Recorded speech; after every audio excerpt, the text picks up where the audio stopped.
we're going to get started. This is Coach Ferguson. He's the Assistant Director of Strength and Conditioning Football for Virginia Tech. He played at Virginia Tech, played running back for the National Championship group of guys. He's a local guy. He was a strength and conditioning coach at Stanford before he returned to Tech. So he understands kind of what we struggle with for all the high school guys in here. So give it up for Coach. All right, fellas, good morning. Good morning. Well, I'm introduced. This is my guy Brandon Dillard. Was a long-time assistant at Virginia Tech with me, and man, my speed guy right here. So he's gonna be able to helping me out today. It's a pleasure for me to be here. A lot of the things that I'm going to talk about, I'll tell you how I got to this point. Every year I come here and speak at the clinic, but I want to do things to help you guys as much as I can. Because when I left Virginia Tech in 2018, I came back here, back home, started a business, and I worked in the high schools. And all I was trying to do was just clean up a lot of stuff, all right? A lot of the things that I saw was there was very limited progressions. There was large groups of all sorts of training ages, and the one thing I saw was everybody was doing the same program. So the one thing that I was like, all right, let's start learning progressions. Let's start doing some things. So for this year, like being back in Tech and having a new coaching staff, everything's been like crazy, and we've been going 100 miles per hour for me and that staff up there. But the things that I was doing to prepare for this was I started calling coaches in the high schools.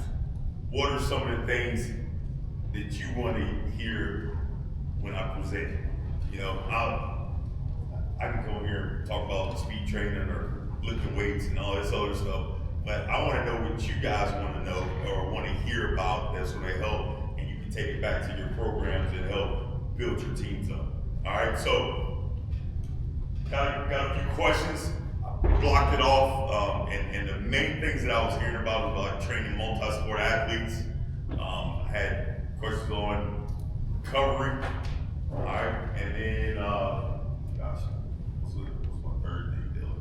Oh, just classroom management, strength and conditioning class management. So wrote some stuff up there, and then I'll open up the floor for any other questions that you all want to ask. All right, and then we'll kind of go from there. Okay, Coach Dillard, we'll start off just with the questions, and I'll kind of go through this stuff as we go along, because I want you guys to get as much information as we can get in this time frame. All right, so Coach. All right, first question. What is your approach to training multi-sport athletes? All right, so before we get there, I want to talk about, my other question was just the advantages of the multi-sport athlete. All right, so look, in the high schools, your best players are probably playing other sports, and it limits your off-season training. All right, and what you don't want to do is get these guys in a predicament where it's deterring them from their sports that they're playing in that season. All right. I always encourage those kids to play other sports. Try not to specialize early. All right. And then even when you get into the high schools, still try to be that multi-sport guy. All right, or female. So it promotes greater movement variability, so they're getting different aspects out of the different sports that they play.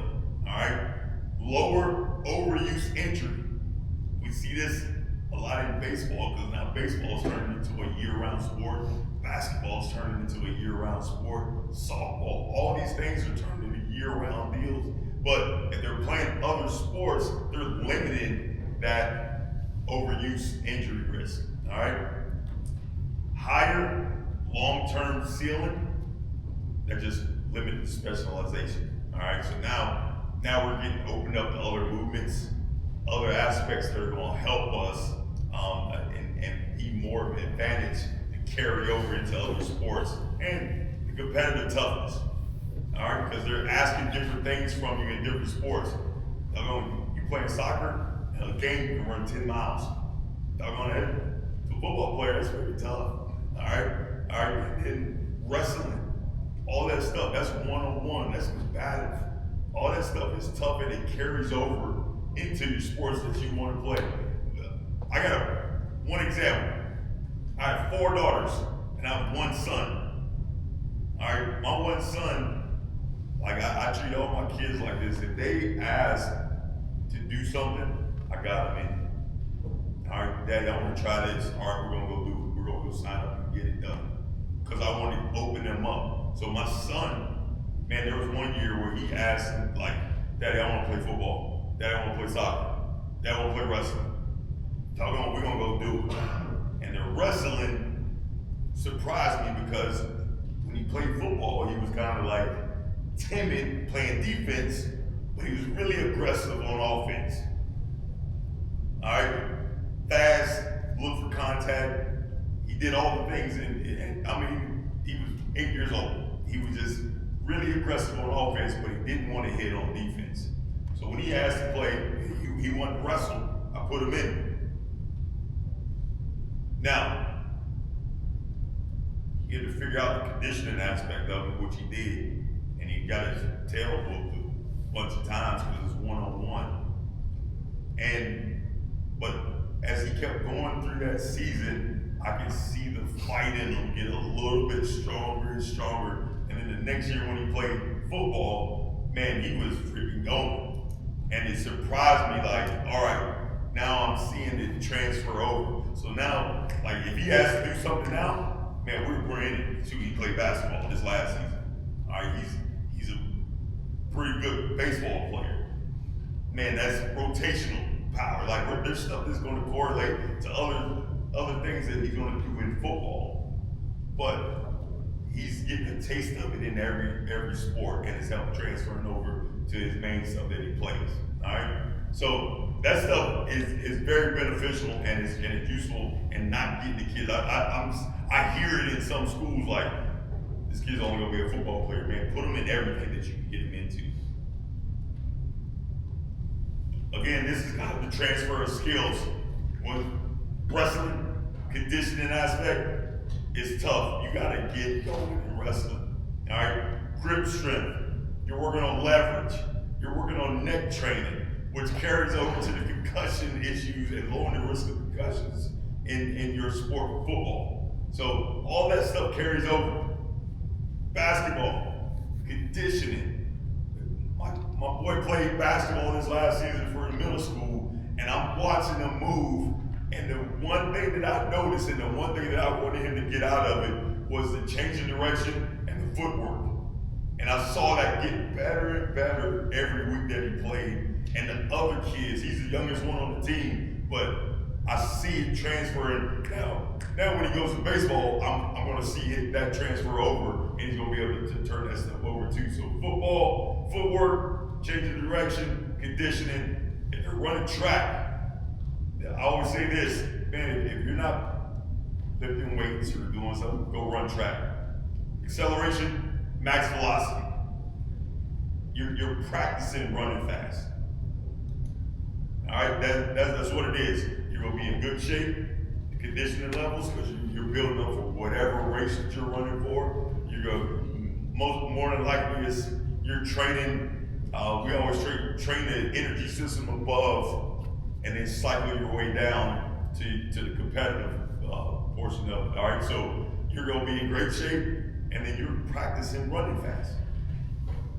If your guys are just lifting weights, and you're not doing anything explosive, or you're not trying to hit some top speeds at least twice a week in the weight room with football training, they're gonna get slow. They may look like $1 million, but drive like a 79 Thunderbird. You know, so you gotta make them run fast, and the best way to do it is to run track. All right, baseball, rotational power, you're getting a lot of that, and the hand-eye coordination.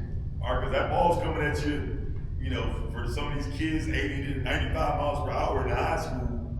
All right, and then When they're in the field, that thing's bouncing on the ground, it's got to kick up, them kids are working on, looking at training, and their eyes on that ball the whole time. So they're getting that aspect of it, and then soccer is conditioning their footwork again.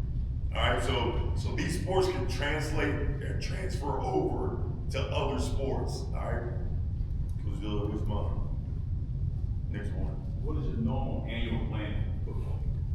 All right, let me get here we go. I'll get to that on my next one. Right here, the training, the multi-sport athlete, as far as or get to an annual plan and all that other good stuff. But the one thing that we gotta do is in high school, this is one thing that I did. I communicated with the coaches. All right, especially if I have a kid that's playing football and there was a football training session and they're doing another sport. You gotta communicate with the other sport coaches. All right, we met, we had calendar. I knew pretty much what they were doing in practices.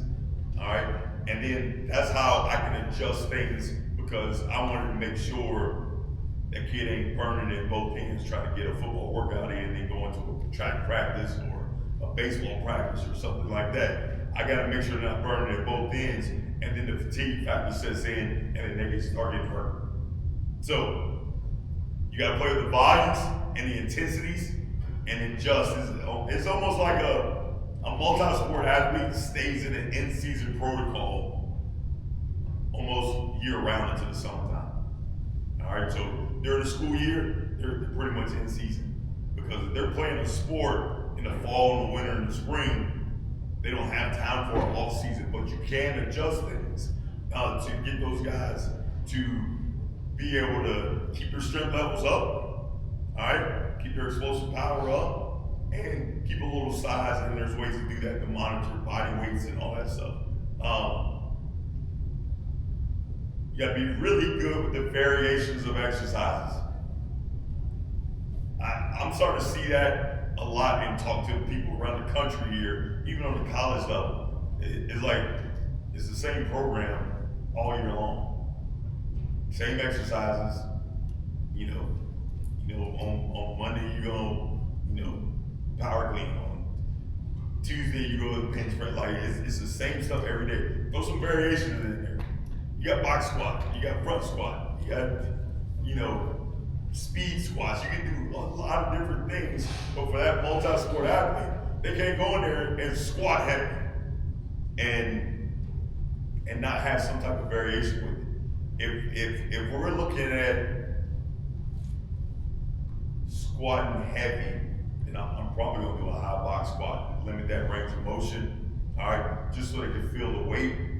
But we're gonna do it as far away from competition as possible, all right. So if I'm gonna do it, if we play say we play on a Friday night, then probably the next day on Saturday, I'm gonna hit something heavy, and it's gonna be off of a high box, just so they can touch the weight. It gets them up, it gets them moving, it gets that soreness and stuff out of them, all right, and then they're ready to go. Then you can give them Sunday off as a true off day, and then you can start cranking stuff back up on Monday as far as practicing and how you adjust your training from there, all right? Because then I'm gonna start getting lighter and more speed oriented toward competition. I'm not gonna do anything heavy during the weekend. I can touch a bench press and maybe hit a couple singles and triples on the bench, but I'm not gonna do anything heavy on their legs. It's gonna be light and explosive the closer I get to competition. So you gotta look at that stuff, just start working variations with those guys. And then body weight tracking. That was one of the questions as well, is, Coach, how do you keep these guys' body weights right? Man, we check their body weights on Mondays and Fridays. All right, we give them goal weights. We get with every player on the team, and this is for any level, like especially in college, we give them goal body weights that we want them to be at a certain part of the year. Like, all right, my D-tag, I'm saying, look, I want you to be at 305 by the middle of the summer, but we have a plan and we have a goal weekly weight for him. If he's 283, we have a weekly goal weight, and then we have a 2-week weight that we want to, like, we have stuff broken down for those guys so we know what they need to be hitting benchmarks every so many weeks and every week. We do it on Monday and Friday because we can check, see how they're doing during the week and on the weekends. All right? Kids don't like to eat anymore. So we gotta hold them accountable for this and make sure. So on our level, if they ain't hit these goals, they got mandatory meals. They have to do these things to make sure that we're doing our part on our end to make sure they understand how to eat the right way. Most of the time on the weekends, and everybody's going to college, on the weekends is Friday night is a party night. They wake up 1 o'clock, and then they eat one meal, and then they lay around, and then they go out again, and then they lay around all day Sunday and don't do anything. And so they might eat twice the entire weekend. Well, we can't have that on our level. So you gotta make goal weights for them. Like, we gotta tell them on Friday, we want you to be this weight on Monday. And if they don't, they're on mandatory meals, and they gotta go check in with somebody. All right, and they don't like to do that, so that holds them a little bit more accountable for us on the actual weeks going forward. And then doing this stuff, when we have these deals, we got some type of recovery modality, because these multi-sport athletes need to recover as well, because they're trying to train with football and their sport. So you gotta have that stuff adjusted and make sure that stuff's working week in and week out. Annual plan. All right, this is a normal annual plan right here. So in the winter, if I'm just training the football team only, all right, and these kids aren't playing another sport, wintertime is to rebuild our strength. All right, playing in the football season, man, you might not be able to train like you want to during the week. If you could get 2 lifts in a week, that's probably about right. All right, if you can sneak a third one in there for your lineman, that's even better. All right, but you're gonna during the season, that's about all you can get. So in the wintertime, you're trying to rebuild that strength that was lost during the season. All right, so we're building that back up. Sometimes that's a 7 to 10 week plan right there before you hit another season. Spring, we're looking at speed and power. All right, we're trying to get these guys back explosive again and back running fast again. So we're trying to incorporate, still work our training in the weight room, but we're working on mechanics, speed mechanics, hitting some top speeds, working on acceleration. We're doing all that stuff to build that speed back up, because we just got the strength level built back up in the winter. Now we can start layering on top of this stuff. Then in the summertime, you're looking at football specific. This summertime is going to be important for your multi-sport athletes, because it's probably going to be the only block of time they have to really train and be able to get ready for the season, and you can go harder with them in the weight room and the conditioning part of it. So you're looking at football conditioning, specific conditioning, and the training in the weight room is all going to cycle down. I always took and Coach Dillard will tell you this, we look at training the lower body really hard that first half of the summer and testing on that.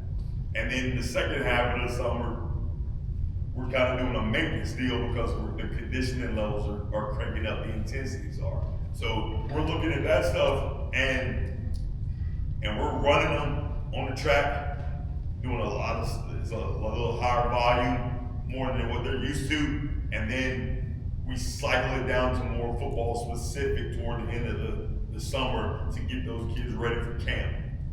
All right, so now we might start off running 300s at the beginning of the summer, go down to 150s, then go to we did 80, 90s, and 100s, and then we got to finish up the summer with what we call metabolic speed pad, where it's like quarters.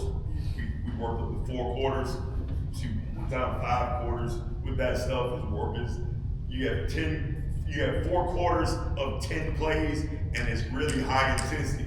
10-yard sprint, go. Then everybody sprints to the 10-yard line. Then you line it up 5 yards later. Now you got a 40-yard sprint, go. And we're working that. And it's high intensity, and it's almost like doing a 2-minute drill and getting that stuff done. So these guys are ready to go. It's like a no huddle deal, and it's working. And by the time you hit camp, they're ready to go because they built the base conditioning, and then you just kind of layer on top of that bad boy as far as the intensity's going to get us ready for camp.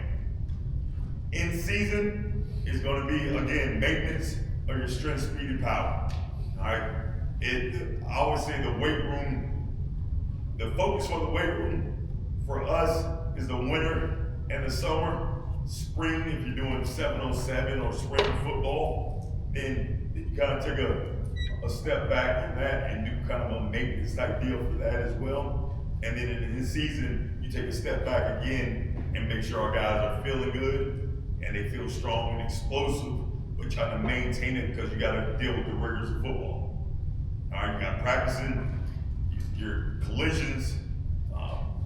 You got to make sure we've been blessed on our level to have the sports scientists to give us the data to let us know what our guys are getting as far as their player loads and how fast they're running. If they're running fast enough, if they're not running fast enough, then we get them and we give them extra speed stuff to make sure they're hitting those speeds to maintain their speed all the way through the season. All right, we don't want our guys to get slower. We want them to stay the same speed or get faster in season. Because if they don't, they start getting slow and then they go hit a top speed in the game. Now they're at risk of pulling hamstrings and getting hurt, and we don't need that stuff in our season, especially with our players and stuff going down. That's a big factor in what we're doing now is getting that data and collecting that stuff as well. Yeah. All right. What are the athletes using as recovery bands? Now, this is the next deal. Talking to some coaches is just the recovery aspect now. Well, I always say the recovery aspect is more of a habit. All right, you got to be consistent with this stuff and make sure it's a habit with your players. If they're gonna do it, don't do it once every 2 weeks.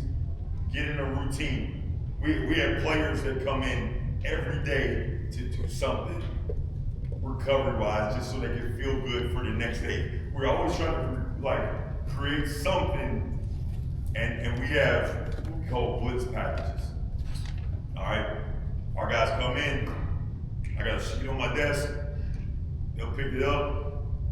All right, I got hurdle mobility. I got hurdle work. I'm gonna do hot, cold tub contrast. I'm gonna do something, but it has something on there for our guys to do just so they can feel better because we're preparing for the next day. We just tore our body up lifting weights. I want them to go eat, get something in their system, start that protein synthesis.